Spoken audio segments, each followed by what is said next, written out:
ಎಲ್ಲ ಸದ್ಭಕ್ತರಿಗೂ ನಮಸ್ಕಾರ. ಇವತ್ತು ನಾನೊಂದು ಕ್ಷೇತ್ರದ ಪರಿಚಯ ಮಾಡಿಸ್ತಾ ಇದ್ದೀನಿ. ನೀವು ಇಲ್ಲಿ ನೋಡ್ತಾ ಇರೋದು ಸಂಕಾಪುರ ಕ್ಷೇತ್ರ ಅಂತ. ಇದು ನಲ್ಗಾನಹಳ್ಳಿ ಸಮೀಪ ಪಾವಗಡ ತಾಲೂಕು, ತುಮಕೂರು ಡಿಸ್ಟಿಕ್ನಲ್ಲಿದೆ. ಈ ದೇವಸ್ಥಾನದ ಒಂದು ಸಂಕ್ಷಿಪ್ತ ಕಿರುಪರಿಚಯ ಮಾಡಿಕೊಡ್ತೀನಿ ನಿಮಗೆ. ಮೊದಲನೇದಾಗಿ ಪರಿವಾರ ದೇವತೆಗಳನ್ನ ತೋರಿಸ್ತೀನಿ.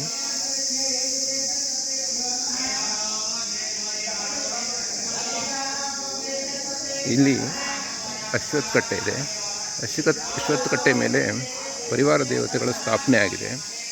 ಯಾವ್ಯಾವ ದೇವರುಗಳಿದೆ ಅಂತ ತೋರಿಸ್ತಾ ಹೋಗ್ತೀನಿ. ಮೊದಲನೇದಾಗಿ ಗಣಪತಿ,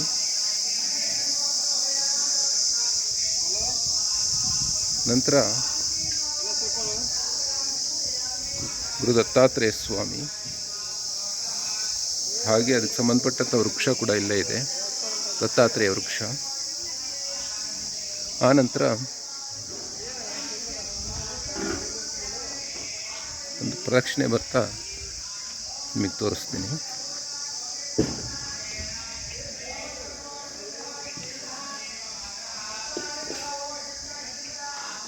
ನವಗ್ರಹಗಳು,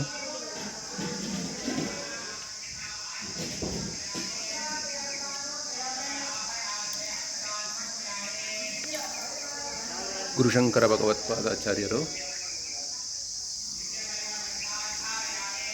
ತಾಯಿ ಶಾರದಾದೇವಿ, ಶಂಕರ ಭಗವತ್ಪಾದಾಚಾರ್ಯ ಹಾಗೂ ಶಾರದಾದೇವಿದು ಅಮೃತಶಿಲೆ ವಿಗ್ರಹ, ತಾಯಿ ಪಾರ್ವತಿ ದೇವಿ. ಪಾರ್ವತಿ ಇದ್ದಾರೆ ಅಂದರೆ ಪರಮೇಶ್ವರ ಇರಬೇಕು.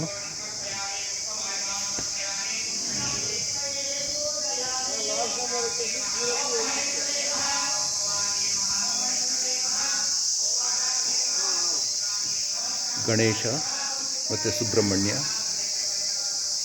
ನಂದಿಯ ದರ್ಶನ ಮಾಡಿ. ಇಲ್ಲಿದೆ ಪಚ್ಚೆ ಶಿವಲಿಂಗ,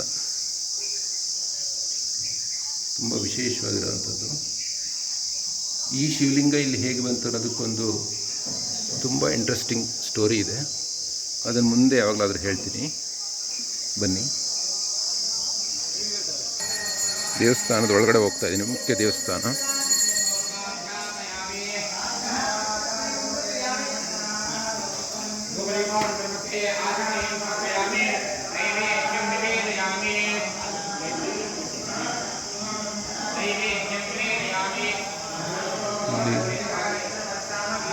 ಸ್ವರ್ಚಲಾಂಜನೇಯ ಸ್ವಾಮಿ,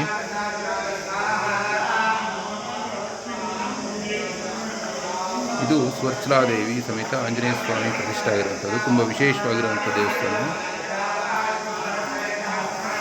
ಈ ಕ್ಷೇತ್ರದಲ್ಲಿ ಇವತ್ತು ಗಾಯತ್ರಿ ದೇವಿ ಪ್ರತಿಷ್ಠಾಪನೆ ಆಗ್ತಾ ಇದೆ.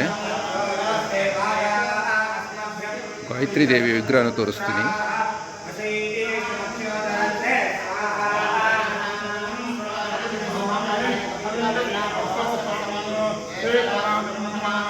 ಧಾನ್ಯಾದಿವಾಸದಲ್ಲಿದೆ ಇವತ್ತು. ಈ ಗಾಯತ್ರಿ ದೇವಿ ವಿಗ್ರಹ ಹೇಗೆ ಬಂತು ಇಲ್ಲಿಗೆ ಅನ್ನೋದು ಕೂಡ ಒಂದು ವಿಶೇಷವಾದ ಸ್ಟೋರಿ ಇದೆ. ಅದನ್ನು ಮುಂದೆ ತಿಳಿಸ್ತೀನಿ ಇನ್ನೊಮ್ಮೆ. ಈ ಕ್ಷೇತ್ರದಲ್ಲಿ ನಿನ್ನೆಯಿಂದ ಗಾಯತ್ರಿ ದೇವಿ ಪ್ರತಿಷ್ಠಾಪನಾ ಹಾಗೂ ರಥೋತ್ಸವ ನಡೀತಾ ಇದೆ. ಇನ್ನೂ 4-5 ದಿವಸದ ಕಾರ್ಯಕ್ರಮಗಳಿದೆ. ತಮಗೆ ಅನುಕೂಲ ಮಾಡಿಕೊಂಡು ದಯವಿಟ್ಟು ಈ ಕ್ಷೇತ್ರಕ್ಕೆ ಬನ್ನಿ. ಈ ವಿಡಿಯೋ ನೋಡಿ ನಿಮಗೂ ಇಲ್ಲಿ ಬರುವಂಥ ಅವಕಾಶ ಸಿಗಲಿ ಅಂತ ಹೇಳ್ತಾ ಈ ಸಂಕ್ಷಿಪ್ತ ವಿಡಿಯೋನ ಮುಗಿಸ್ತಾ ಇದ್ದೀನಿ. ನೋಡಿದ ಎಲ್ಲ ವೀಕ್ಷಕರಿಗೂ ಧನ್ಯವಾದಗಳು.